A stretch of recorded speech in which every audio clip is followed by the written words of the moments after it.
Next step, once we've popped the clamps on the sight screen, is we're going to put the top hook and the camera on the top section of the telescopic pole. Now, as I mentioned before, depending on how windy it is or how tall your sight screens are, will depend on how high or how far you will want to extend this top section. Now today it's a beautiful sunny still day, so I'm quite happy to extend this to its full extension that will allow us to get the camera quite high above the top of the sight screen. Now, first thing I'm going to do is I'm just going to lean this on the carry case and I'm going to pick up my top hook.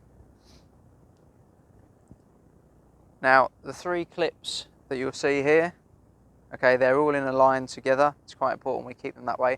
I'm just going to face those down for now. I'm then going to get my top hook, undo that, and again, these two need to be facing the same way as the clips. So I'm going to pop that on there, and that's going to be facing down. Put that on there, and then tighten that up. Okay, now once this goes up, this top hook is going to sit and rest on the top of the sight screen to take some weight away from the camera and the top of the pole. No matter what you do with these sections, this is going to be at the top of the sight screen. So the distance between the top of your sight screen and how high the camera is the rest of what you have on this pole. So if it's a windy day, I wouldn't extend the top pole by this much. I'd reduce it down a little bit, have your top hook here, and I'd have your camera just above it. So the camera's just peeking over the top of the sight screen. Otherwise, it's going to be flapping everywhere. It's not going to be very good quality. If it's a still day like today, then by all means, extend it fully. You can have this top hook on the top of your sight screen, and then you're going to have more section of pole with your camera up the top here, and that'll be a lot higher. And then I'd be happy to then go directly over the umpire's head with this height. So we're going to do that. We're going to get the camera out of here. Now please note, this camera is not light, and the moment we put it on the pole gets very, very top heavy. So be careful, because this is probably a moment where you could damage the camera if you drop it or if the pole tips up. Now, a little tip before you put the camera on the pole, it's probably easier to actually plug the Ethernet cable in first. So before I put the camera on the pole, I'm just going to leave it in there for now. And then with my cable reel, find the end. So it's tucked in here currently. Grab the end. I'm just going to loosen off the waterproofing device. Okay, so there's 2 sections to that. Just loosen it off, and then just slide it down the cable. I need to go a couple of centimetres just so I've got that. And then within the balloons, find the Ethernet port. If you can see that, I'll just move the camera out of the way of the box there. So that one there, and we're going to plug the Ethernet cable into there, and you'll hear it click. Okay. From there, you'll then need to pull the waterproofing device back up.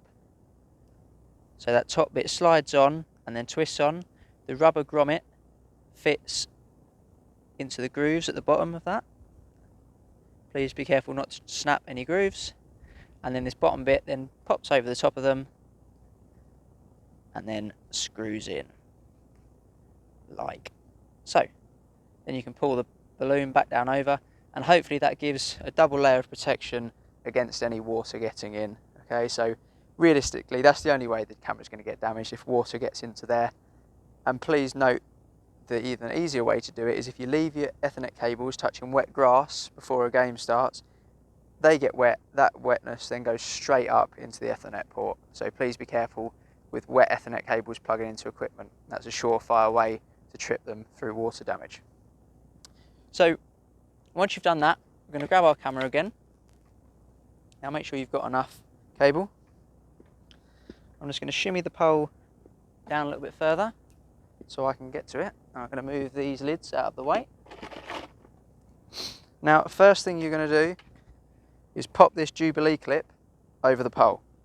Now, that is basically a fail-safe. That should anything go wrong with the clamp, the Jubilee clip is still holding the camera, and so the whole camera wouldn't come crashing down off the pole. Okay, so there's 2 things holding it on there. I'm then going to pop the camera over the pole as well, like so. Just loosen that a little bit more.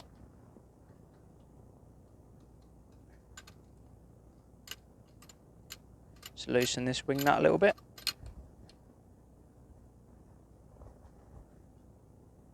I'm trying to do this with my wrong hand. Right, there we go. And we're going to get that screwed in, as mentioned, on there.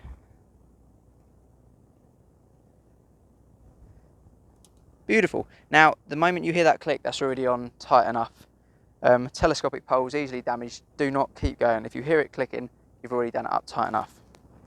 From there, also, tighten the Jubilee clip. So this little blue part here, just twist that to the right, and then that will tighten that onto the pole as well. Okay, so there's quite a few turns involved. Just tighten that up, but please ensure you do it, as it is an additional safety measure. So you'll see that's now on there tight as well, holding onto the camera, so should anything fail up here, this would hold the camera on. Alright, once you've done this, we're ready to then pop the camera into the clamps.